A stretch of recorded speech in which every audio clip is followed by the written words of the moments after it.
Dans un arc aussi dense que celui de la guerre de succession, il y a un personnage qu'on aurait pu croire secondaire, voire même tertiaire, et pourtant celui-ci a eu droit à une couverture de tome, une illustration couleur et des chapitres entiers centrés sur ses idées, ses plans et sa vision du monde. Je parle bien de l'antagoniste la plus sous-cotée du Black Whale, Morena Pluto. Son introduction et son développement dans cet arc sont loin d'être anodins, car elle risque de bouleverser l'ordre établi dans son intégralité. Salut à tous, c'est Yolix, j'espère que vous allez bien car il est temps pour moi de reprendre les vidéos avec cette grosse analyse couplée à des théories incroyables sur Morena. On va parler de plein de choses, le Black Whale, Kaiser, Nasubi le roi de Kakin, l'Empire en lui-même, donc accrochez bien vos ceintures, on va bientôt commencer. Mais tout d'abord, qui est-elle? Qui est Morena Pluto? Eh bien Morena est l'un des personnages les plus radicaux et énigmatiques du Black Whale. Elle est à la tête du clan mafieux AI, et pourtant, contrairement à ce que des mafieux devraient être, son clan ne cherche ni le pouvoir ni l'argent, mais plutôt l'anéantissement total de l'ordre établi. Guidée par une haine profonde du système royal et de ses valeurs sociales, elle transforme ses partisans en tueurs fanatiques et prône une idéologie de chaos, de mort et de libération par la violence. Morena ne veut pas conquérir le monde, elle veut le contaminer, le briser et le détruire par le sang. Et pour comprendre l'origine de cette violence, il faut plonger dans le passé de Morena qui nous a été révélé très récemment. La haine que Morena entretient pour l'humanité n'est pas sans raison. En effet, son histoire est l'une des plus tragiques qu'une œuvre ait connue. Morena est un enfant illégitime de la famille Oikoro qui gouverne Kakin, et elle a été engendrée lors de ce que l'on appelle un festival de la chair. Ce carnaval est une atrocité secrète organisée une fois tous les quelques ans. Lors de cette réunion, le roi de Kakin et son entourage descendent dans un village au hasard en le transformant en festin dépravé. Sur place, les villageois sont divisés en deux groupes. Les hôtes qui étaient choisis pour faire plaisir ou amuser les membres royaux. Le second groupe était celui des autres. Les hôtes sont obligés de répondre à toutes les envies des membres royaux, sous la menace de commettre un crime de lèse-majesté. Cette infraction est donnée à tous ceux qui s'opposent à la royauté. Ainsi, l'utilisation de contraceptifs et l'avortement fait partie de ce crime dont la peine est capitale. Je vous laisse déduire le déroulement et les conséquences des festivals dont Morena provient. En effet, Morena est née comme fille d'une hôte sans même que sa mère ait su qu'elle avait accouché tellement ses séquelles étaient fortes. Dès sa naissance, elle a été envoyée dans un établissement de traite d'humains géré par l'ancien clan AI. Ici encore, les enfants, après avoir été défigurés par une cicatrice signalant leur non-légitimité, étaient scindés en deux groupes.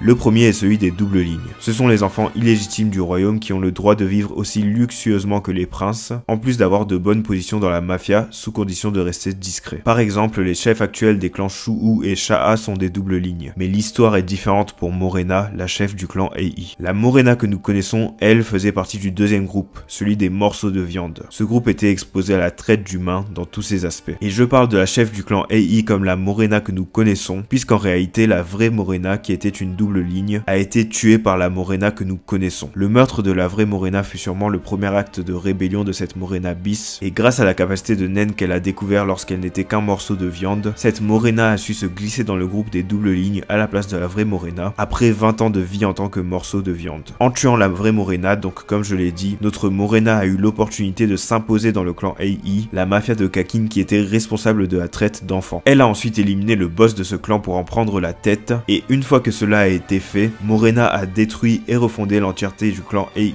en ordonnant aux membres de s'entretuer jusqu'à ce qu'il n'en reste que 22. Avec ce nouveau groupe, Morena a embarqué dans le Black Whale dans le but de détruire l'empire de Kakin, puis l'entièreté de l'humanité par la suite. Et telle est donc la triste origine de Morena Pluto, ou du moins de ce qu'il en reste. Cette histoire nous fait comprendre son obsession pour la destruction du monde, car celui-ci est si injuste et douloureux pour certains que son entièreté doit être remise en cause. Morena, qui a été capable à elle seule de détruire et transformer une mafia historique, ne sera pas stoppée facilement maintenant qu'elle est accompagnée d'un groupe qui suit son idéologie meurtrière. Mais pour détruire l'humanité, il faut un plan clair et un pouvoir immense. Par conséquent, Morena a conçu la capacité de naine parfaite pour atteindre son objectif. Le Hatsu de Morena se nomme Contagion, l'étude d'amour. C'est un naine de la spécialisation qui permet grâce à un baiser d'infecter des gens, ceux qui débloquent leur naine sans entraînement en remplissant des conditions. Morena peut infecter 22 personnes à la fois, d'où ses 22 disciples, qu'elle a tous infectés. Ses subordonnés contaminés qu'elle appelle ses enfants ou ses joueurs gagnent des niveaux en tuant. Chaque joueur augmente son niveau et donc son aura par le meurtre. Lorsqu'un joueur atteint le niveau 20, il peut développer son propre Hatsu, et lorsqu'il atteint le niveau 100, ce disciple devient un nouveau membre 0 qui peut commencer sa propre lignée contagieuse sur le même modèle que celle de Morena. Mais Morena n'est pas qu'un simple personnage violent et vengeur. En réalité, son apparence, son haine et ses actes sont porteurs d'un symbolisme fort, souvent religieux, idéologique et politique. Ces symboles permettent de mieux comprendre le personnage, ses traumatismes et ses conflits personnels, des éléments qui vont alimenter ses agissements dans les prochains chapitres. Tout d'abord, on remarque que la hiérarchie parent-enfant enfant dans le Hatsu de Morena est un sombre reflet de la structure royale de Kakin, puisque dans le système de Kakin, le roi Nasubi a 14 enfants officiels, les princes. Ceux-ci doivent se battre à mort pour produire un seul héritier au trône. Morena, à travers son Hatsu Contagion, a inversé ce principe. Elle dispose de nombreux enfants par l'infection, qui partent ensuite tuer d'autres personnes pour accroître leur force. Ils peuvent potentiellement donner naissance à de nouveaux enfants en devenant parents. Les deux systèmes accordent une importance extrême à la lignée, mais alors que la propagation de la famille royale est biologique et politique, celle de Morena est idéologique et ciblée. La chef du clan Ei a même imposé un jeu de survie au sein de ses rangs afin de sélectionner ses 22 disciples fidèles. Ce jeu est comparable à la bataille royale des princes. Ainsi, sur le papier, les moyens utilisés semblent hypocrites. Morena déteste la royauté et toutes ses pratiques, mais elle impose un jeu mortel inspiré de la guerre de succession à son peuple. Ce paradoxe montre que Morena est un fruit des pratiques corrompues de Kakin, et même si elle compte s'en émanciper par la destruction du système, tant que cela n'est pas fait, Morena reste mentalement prisonnière des agissements qu'elle perpétue dans le but de les effacer. Un autre détail qui montre que Morena devient ce que les pratiques de Kakin ont fait d'elle, est la manière dont elle propage son haine. C'est probablement quelque chose qu'elle a appris à son insu lorsqu'elle n'était encore qu'un morceau de viande. Et c'est encore une fois un triste détail qui vient alimenter le personnage. Mais bref, revenons sur la guerre de succession, car on voit que Morena reste très similaire à Nasubi, le roi du gouvernement qu'elle déteste. En effet, la relation du roi de Kakin avec les princes est celle d'un parent avec ses enfants, mais dépourvus d'amour. Il les considère comme des pions qui s'entretuent pour produire un héritier digne de ce nom. Morena dirige dans le même sens. Ses enfants n'existent que pour tuer et à terme pour usurper le rôle de parent lorsqu'ils seront assez forts. Dans les deux cas, l'individu n'est qu'un moyen d'atteindre une fin dans un dessein plus large. Et le manque d'autonomie réelle pour les enfants est prononcé dans les deux cas. Morena dit explicitement que même si ses membres sont libres de faire ce qu'ils veulent au quotidien, et bien si un membre ne tue pas, la famille se retournera contre lui dès qu'il ne sera plus utile. De même, un prince est important lorsqu'il a une chance d'accéder au trône. Sinon, le système le rejette et il finit par mourir rapidement. Au même titre que Morena, la guerre de succession permet à ses participants d'utiliser le nen sans entraînement. Par conséquent, avec tout ce que je vous ai dit, on voit bien que Morena s'est basée sur le système de Kakin pour créer son groupe, mais elle l'a adapté à ses objectifs. Elle s'est inspirée des princes qui doivent s'entretuer pour le trône, pour choisir ses 22 disciples, qui doivent maintenant s'entraider pour tuer un maximum de personnes. Et pour recruter de nouveaux membres dans sa mafia, Morena utilise un jeu de cartes nommé Négociation. Une fois de plus, ce jeu est une métaphore du système de Kakin. Le principe de celui-ci est de garder une carte parmi 5, tandis que les 4 autres sont défaussées par hasard. Les 5 cartes sont le oui qui permet de rejoindre le clan, le non qui traduit un refus catégorique, le joueur ne pourra donc plus rejoindre le clan Ei, le retour qui permet de récupérer une des cartes défaussées, le joker qui peut compter comme un oui ou comme un non selon le choix du joueur, et le X, une option nulle, ni oui ni non. Si X est la dernière carte, le joueur ne prend aucune décision et annule le jeu en s'en allant sans donner son accord. Ce jeu de négociation semble plutôt équitable à première vue, mais en réalité c'est un piège, car si notre dernière carte est un non, on est tué par le clan. Ainsi, le joker n'est qu'un choix entre l'intégration du clan Ei et la mort. On peut résumer cela à tuer ou être tué. La seule carte qui permet de s'en sortir est donc le X. Si l'on essaye de tricher, on se retrouve aussi dans un cas de choix entre le oui et le non, et comme je l'ai dit, ces règles sont une brillante métaphore des systèmes de pouvoir qui donnent un faux sentiment de choix. Le jeu de Morena présente plusieurs chemins possibles, mais toute tentative de contourner le système tel que tricher ou refuser de jouer aboutit à la perte de liberté. Et ce concept se retrouve bien sûr aussi dans les règles de la guerre de succession. Il est donc grandement possible que Morena se soit encore inspirée du système pour créer son jeu. Elle parle même de ce jeu comme l'illustration d'un parent qui demande un service à son enfant. Ces termes montrent d'abord l'absurdité du jeu, puisqu'un enfant doit dans la majorité des cas répondre au service de ses parents, et en plus de cela, en utilisant les termes de parents et d'enfants, Morena fait clairement référence à la guerre de succession de Kakin, que l'on peut résumer comme une requête de Nasubi envers ses enfants. Pour revenir sur le concept de faux sentiment de choix, cette dynamique est similaire à la manière dont la monarchie de Kakin piège ses sujets. Les princes sont nés dans un jeu auquel ils n'ont jamais consenti, et ils ont apparemment le choix quant à la manière de poursuivre la guerre de succession. Ils peuvent tenter la diplomatie, se cacher, etc., etc., mais la structure du système les conduit inévitablement vers la violence ou la mort. Une fois de plus, tuer ou être tué. L'impression de choix masque la réalité d'un jeu truqué. L'expérience du jeu des négociations correspond à la situation difficile des princes. On dispose de cartes qui donnent un semblant d'espoir, mais en fin de compte, des entités supérieures veillent à ce que seul le résultat souhaité se produise. Dans le jeu, tout comme dans la guerre, tricher ou tenter de s'échapper revient à abandonner complètement le jeu. On peut donc faire un parallèle direct entre les options du jeu de négociation et la guerre de succession. En effet, le oui correspond à accepter et participer à la guerre. Beaucoup de princes l'ont fait, ce sont ceux qui se battent actuellement pour le trône. Le non correspond aux princes qui ont refusé de participer participé à la guerre ou qui ont trop traîné et qui se font écraser. Une fois de plus, dans le jeu comme dans la guerre, c'est un synonyme de mort et certains princes en ont déjà fait les frais. On peut comparer le Joker à la situation du 9e prince Alkenburg qui a essayé de quitter la guerre de succession mais qui a dû l'accepter lorsqu'il a compris qu'il mourrait en la quittant. Pour la carte retour, on pourrait théoriser que cela correspond à Tseridonii qui a maintenant le pouvoir de retourner 10 secondes en arrière pour changer ses choix. Enfin, l'histoire de Kacho et Fugetsu représente la triche. Elles ont essayé de s'enfuir mais c'était impossible. Par conséquent, les deux princesses ont dû choisir entre la mort et la participation à la guerre. Kacho est morte et le fantôme venant de sa bête de naine a choisi d'aider Fugetsu dans sa participation à la guerre de succession. Et maintenant, vous allez me demander que signifie la carte X dans la guerre de succession. Et justement, la réponse à cela serait la clé pour éviter de mourir vainement dans ces affrontements. Grâce au parallèle entre les cartes et le conflit pour le trône, on peut retrouver l'espoir d'un équivalent de la carte X qui permettrait d'annuler la guerre en sauvant les princes inférieurs. Morena serait donc au courant de cette éventualité, puisqu'elle s'est inspirée du système qu'elle déteste pour créer son jeu. Elle détiendrait donc les informations que Kurapika cherche pour sauver le 14e prince. Le personnage de Morena est aussi marqué par un profond symbolisme religieux, comme plusieurs autres personnages importants du manga. La toute première apparition de Morena dans la guerre de succession est chargée d'imagerie religieuse symbolique. Sur sa page d'introduction dans le chapitre 378, elle se tient debout, les bras tendus, dans une pose similaire à celle de la crucifixion de Jésus. De plus, elle porte ce qui semble être une couronne d'épines barbelées autour de la tête. Cet ornement est une référence directe à la sainte couronne qui a été placée sur la tête de Jésus pendant les événements qui ont précédé sa crucifixion, et pour se moquer de son autorité de roi des Juifs. En faisant l'analogie avec Morena, on comprend que cette couronne symbolise la fausse autorité de celle-ci en tant que prince illégitime. La couronne fait aussi référence à sa fausse identité, puisqu'elle n'est pas la vraie Morena Prudo, comme nous l'avons vu avant. Mais la différence est que Jésus s'est vu infliger la couronne, alors que Morena choisit symboliquement de la porter. Ainsi, en nous associant Morena à la sainte couronne, Togashi nous introduit aux similitudes entre Morena et Jésus, mais au-delà de simples similitudes, il semble qu'en réalité, Morena illustre le miroir inversé de Jésus. La métaphore visuelle est claire. Morena se voit comme un sombre messie né des pires péchés de l'humanité. Elle prend le rôle d'un sauveur qui libérera le monde en y mettant fin. Cette présentation messianique de Morena est profondément ironique. Elle est dépeinte comme la figure inverse de Jésus dans ses intentions, ce qui fait d'elle un antéchrist, c'est-à-dire une imitation pervertie du Christ, qui apporte une salvation à travers la haine et la destruction,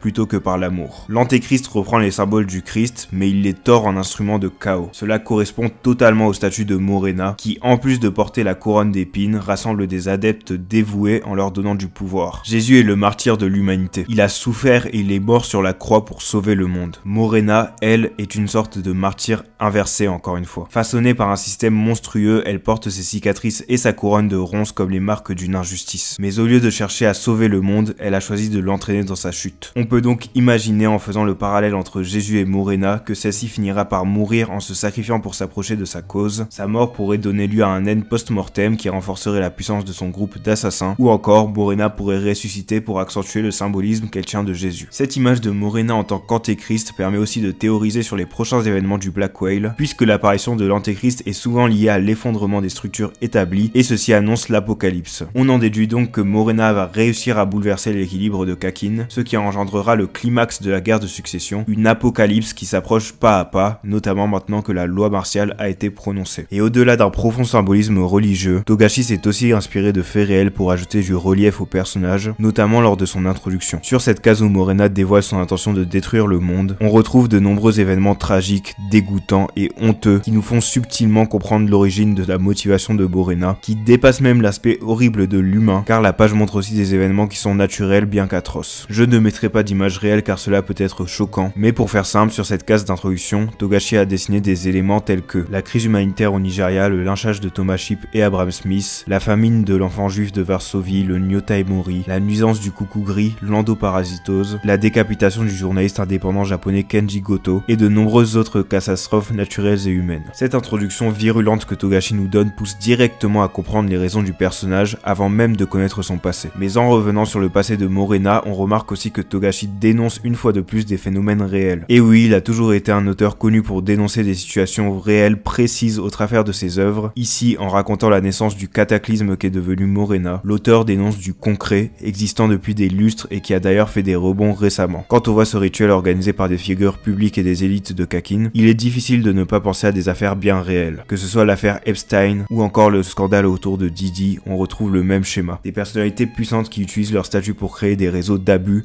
protégé par le silence et l'impunité. Togashi évidemment ne va citer aucun nom, mais Hunter x Hunter a toujours été une œuvre qui dénonce les systèmes de pouvoir corrompus. Ici, avec Morena et son nouveau groupe, Togashi va aller encore plus loin. Il va nous montrer ce que deviennent les personnes nées de ce système, des êtres façonnés par un réseau d'exploitation institutionnalisé qui ont choisi de tout brûler plutôt que de rester des victimes. Ainsi, Morena tente d'anéantir un monde qu'elle perçoit comme irrémédiablement immonde, un monde qui torture les faibles et n'épargne que les corrompus. Mais bref, maintenant que l'on a bien étudié ce personnage, il est temps de s'intéresser à son futur avec deux théories qui découlent de ce que je vous ai présenté juste avant. Dans ces théories, on va essayer de déterminer quel est le Joker de Morena, que le sous-boss du clan Shaa, Kenny Wang, aborde comme la carte maîtresse de la chef du clan Ei. On sait donc que le clan Ei veut tuer le plus de gens possible. En sachant cela, passer par du poison pourrait être une solution parfaite pour. Et il semble que la famille entière soit conditionnée à cela, comme le montrent plusieurs détails. Dans le chapitre 405, juste après le discours de Kenny Wang sur le Joker de Morena, on voit une salle avec des tuyaux qui vont partout dans le bateau et une salle de traitement d'eau. Un chapitre après, il est dit que les clans Shu'u et Shaa contrôlent les stations d'épuration de l'eau dans le bateau, mais Nobunaga découvre le secret caché derrière cela. En effet, puisque cette responsabilité est donnée à des subalternes du clan, il est grandement possible que le clan Ei ait remplacé ses responsables pour faciliter leur soif de meurtre en proposant de faux emplois dans le traitement des déchets. Ce remplacement donnerait aussi au clan Ei la responsabilité de la gestion de l'eau dans le Black Whale. Ainsi, Morena et ses membres peuvent facilement contaminer l'eau qui est utilisée pour toutes les activités quotidiennes dans les étages inférieurs. Pour ce faire, on remarque que Morena a comme par hasard des personnes très qualifiées pour trafiquer les flux d'eau dans le bateau. En effet, De Verales est un ingénieur civil, Nortor est un plombier et Soufflé est un hacker. Et puisque l'un des principaux rôles des ingénieurs civils est le traitement des eaux, que les plombiers sont doués pour les tuyaux et la gestion de l'eau, et que les hackers peuvent pirater les ordinateurs du bateau pour contrôler la ventilation et l'eau, il est grandement possible que grâce à ces trois membres, Morena prévoit de contaminer l'entièreté du Black Whale. Mais avec quoi Morena pourrait-elle contaminer le bateau? Eh bien, il y a 4 options. La première est d'introduire une drogue dans la distribution de l'eau et de l'air pour propager la folie dans le bateau et engendrer de nombreuses émeutes qui vont grandement faciliter les meurtres et le chaos. Il suffirait aussi de détruire les stations d'épuration des niveaux inférieurs, car cela provoquerait une pénurie d'eau et des émeutes massives dues au manque. Utiliser un poison mortel pour contaminer l'eau et l'air permettrait aussi de tuer beaucoup de personnes rapidement et de créer une panique extrême. Et enfin, une capacité de naine, peut-être même un aspect caché du Hatsu de Morena qui s'appelle de plus Contagion, pourrait contaminer, c'est le cas de le dire, les passagers avec plusieurs effets qui mèneront à la destruction du Black Whale. Personnellement, je pencherais pour une drogue propageant la folie ou une capacité de naine, car il est possible que les meurtres par empoisonnement général ne donnent pas de niveau par le Hatsu de Morena, ce qui serait du gaspillage de cibles plus qu'autre chose. Ce plan pourrait être le Joker évoqué par Kenny Wang dans le chapitre 405. Dans un premier temps, cela expliquerait pourquoi l'on voit les tuyaux et la salle de traitement d'eau seulement 2 pages après que Kenny Wang aborde le Joker de Morena. Ça expliquerait aussi comment les subalternes du clan Shaa qui s'occupaient du traitement de l'eau ont été remplacés si facilement par les membres du clan Ei, puisque Kenny Wang, le sous-chef du clan Shaa, pourrait être de mèche dans la mise en place de ce Joker. Le symbolisme évoqué précédemment entre Morena, Jésus et l'Antéchrist pourrait aussi illustrer cela. Là où Jésus transformait l'eau en vin, Morena pourrait transformer l'eau en poison dans un rôle d'Antéchrist. Si la théorie s'avère, on comprendrait aussi pourquoi Togashi a mis l'accent sur les métiers des personnages du clan Ei, et dans ce contexte de contamination de l'eau courante, seule l'eau en bouteille pourra sauver le Black Whale de la soif. Et comme par hasard, les bouteilles d'eau ont beaucoup été mis en avance dans cet arc, ayant parfois des cases entières à elles seules, comme si l'auteur voulait nous avertir de l'importance future de ces ressources d'eau qu'il ne faut absolument pas épuiser. L'hypothèse d'une inondation orchestrée n'est pas à négliger non plus. En effet, les listes du Black Whale se trouvent juste en dessous du repère du clan Shaa, et les membres du clan Ei qui ont remplacé les subordonnés qui gèrent les flux d'eau pourraient très bien endommager les listes pour causer des inondations. Encore une fois, plusieurs indices peuvent justifier cela. Dans le chapitre 380, Misai Tsutomu évoque l'idée de voir le Black Whale couler, et cette constatation provient justement des agissements du clan Ei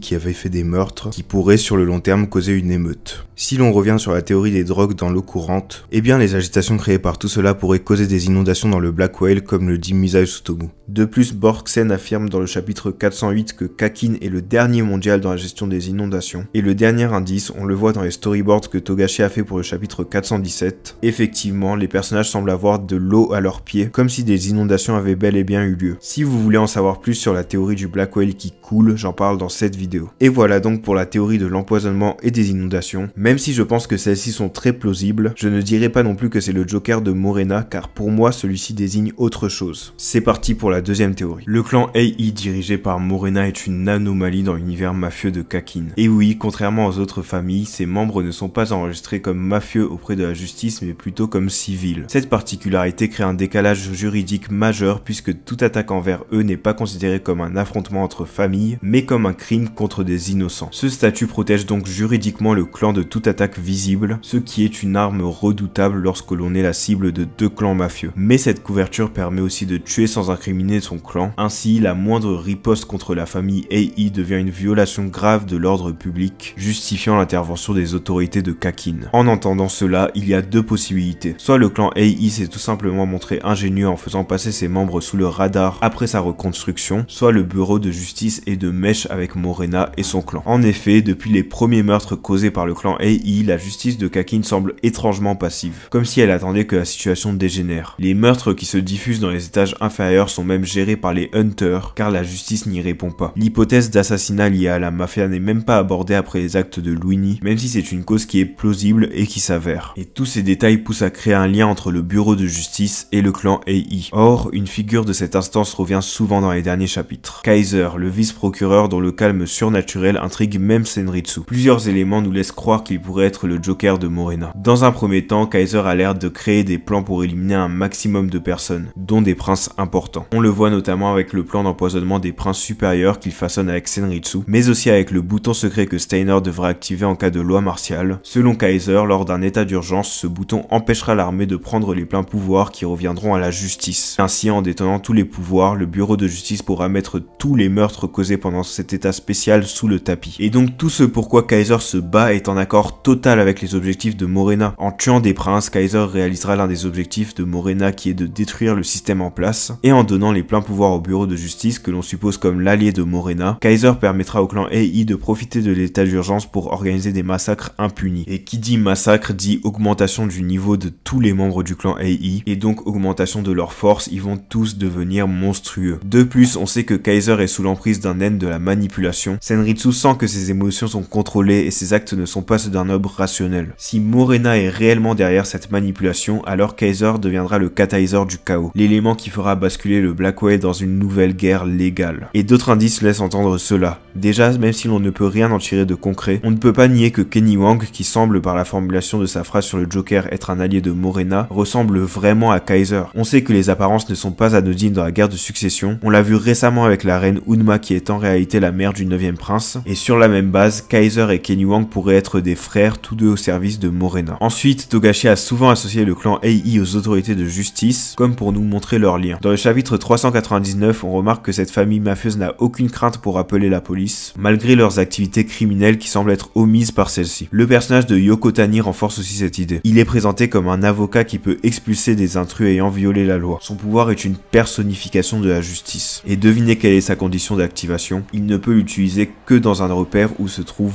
Morena. Bizarre, non? C'est comme si Togashi cherchait à nous faire comprendre que la justice se rangeait du côté de la boss du clan AI. Le fait que Kenny Wang évoque le Joker précisément lorsque la brigade fantôme s'approche de la base du clan AI montre bien que l'intervention des araignées pourrait déclencher ce plan. En éliminant des membres du clan AI supposés civils, la justice, maintenant renforcée par la loi martiale instaurée, provoquerait une riposte dévastatrice envers la brigade, parfaitement orchestrée et légale. Si cette théorie s'avère, le système judiciaire, censé être neutre, se transformerait ainsi en bras armé d'une secte de la mort. Le bureau de justice et Kaiser pourraient ainsi devenir la passerelle entre les intrigues des étages supérieurs et inférieurs qui avaient l'air d'être scindés jusqu'à maintenant. De plus, cela donnerait un sentiment de réseau à Morena, puisque celle qui se rebelle contre l'humanité a cette fois-ci le soutien de la justice, comme si c'était elle qui avait raison. Mais cela ne pourrait être qu'une illusion, car en arrière-plan, un autre acteur pourrait tirer les ficelles qui font agir la justice et Morena. Cette personne est le roi Nazubi. On sait qu'il a besoin de 200 000 sacrifices pour que la guerre de succession se complète. Ces 200 000 sacrifices sont tous les civils du Black Whale. Whale. Tout semble donc indiquer qu'il laisse faire, voire encourage la montée du chaos. Le fait que la base du clan AI se trouve directement intégrée à la structure du Black Whale, que la justice les protège et que la loi martiale soit déclenchée pile au moment où les araignées agissent, laisse penser à une orchestration royale. Nazubi aurait tout intérêt à ce que le Joker de Morena, qui serait Kaiser, ou même le bureau judiciaire entier, transforme le chaos mafieux en sacrifice de masse. Cela remplirait les conditions sacrificielles du rituel de l'urne en scellant le destin du Black Whale. Dans le chapitre 380, Misai Tsutomu évoque déjà l'hypothèse de sacrifice de masse pour nourrir la guerre de succession. Cette déduction provient justement des meurtres faits par le clan AI. Son raisonnement pourrait donc être exact, car selon la théorie, les assassinats de ce clan sont orchestrés par le gouvernement royal et Nazubi Olkoro. Et selon les dires de Nazubi, il ne s'est pas trompé. On aurait ici un double retournement de situation. En premier lieu, en utilisant la justice pour détruire Kakin de l'intérieur, Morena pourrait pointer le doigt sur le problème fondamental du système. Une justice qui ferme les yeux sur les atrocités commises par les hauts placés. Mais ensuite, s'il s'avère que Nazubi ait laissé Morena propager le chaos, en lui offrant même l'aide du bureau de justice dans le but de remplir des conditions de naine de la guerre de succession, cela détruirait totalement le personnage de Morena, qui en pensant réduire le système de Kakin à néant, ne ferait que l'assouvir. Ce serait un tournant choquant pour un personnage qui n'aura été, depuis sa naissance, qu'un jouet et un pion pour le monde cruel, monde qu'elle aura servi en voulant s'en débarrasser. Cette éventualité n'est vraiment pas à mettre de côté, puisque Togashi semble explorer dans son œuvre et dans cet arc le thème de déterminisme, notamment le déterminisme transgénérationnel. Dans la guerre de succession, on le voit avec Longi, condamné à être une arme et un sacrifice depuis sa naissance. Morena pourrait tragiquement suivre ce chemin en réalisant les objectifs des parents qui ont gâché sa vie. Cela donnerait un sentiment amer à sa conclusion, en faisant passer un message sombre sur le monde, celui d'un système corrompu, honteux et criminel, mais pourtant intouchable. Un système que l'on nourrit chaque jour, bien qu'on le déteste. C'est la fin de cette vidéo. Pour mon retour, j'ai tenté un nouveau style, où au lieu de balancer de simples théories décorrélées, j'explique la trame d'un personnage avec un fil conducteur qui suit un raisonnement du début à la fin, du passé au futur. Mais bien sûr, la vidéo étant assez longue comme ça, je n'ai pas pu recouvrir l'entièreté du personnage de Morena et j'ai fait une analyse non exhaustive, sans aborder des thèmes tels que son identité ou encore son lien avec Tseridoni I, le 4e prince. Je développerai probablement dessus dans d'autres vidéos, dont pourquoi pas une sur le clan AI. Dites-moi ce que vous avez pensé de tout cela en commentaire, et si vous avez aimé, n'hésitez pas à liker la vidéo, la partager avec d'autres personnes susceptibles de l'aimer, ainsi que de vous abonner avec la cloche pour ne pas manquer mes prochaines vidéos. Salut à tous!